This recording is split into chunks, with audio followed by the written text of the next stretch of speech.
To make an observation, you somehow have to interact with the system.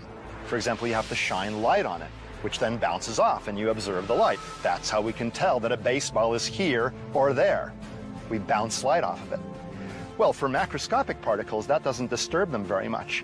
But for microscopic particles, the act of bouncing the light off of the particle changes where it is and how it's moving. So in the microscopic universe, where photons of light are about the same size as subatomic particles, these photons have a big impact when they illuminate the particles so we can see them. But this doesn't answer the question. Why doesn't the light simply change the direction of the subatomic particles? Why does observation actually change the nature of what is being observed?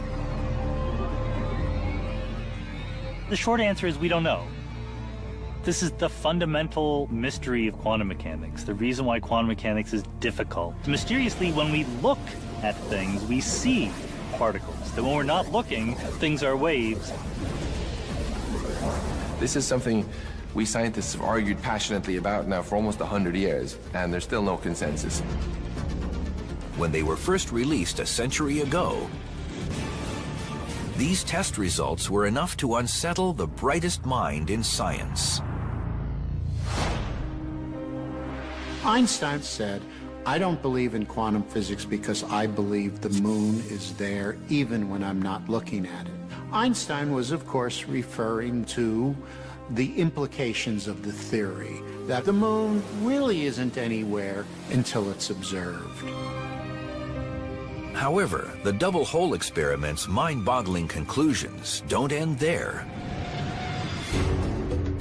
In recent years, technology has allowed scientists to perform a fascinating variation of the test. Its results call into question our perception of time itself. This is like a high-tech version of the double hole experiment. Electrons are being fired toward a barrier with two holes in it.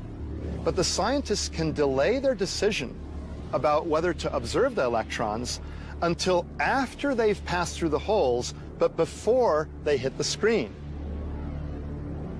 It's as though I'm on a baseball field, and there's a baseball being pitched toward the barrier with the holes in it.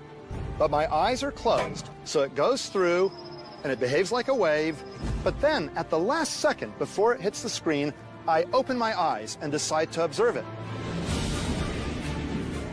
At that moment, the electrons, in essence, become particles, and seemingly always were particles from the time they left the electron gun. So it's as though they went back in time to before they went through the holes and decided to go through one or the other, not through both as they would have had they been behaving like waves. That's really crazy. That's the enigma. That our choice of what experiment to do determines the prior state of the electron. Somehow or other, we've had an influence on it which appears to travel backwards in time.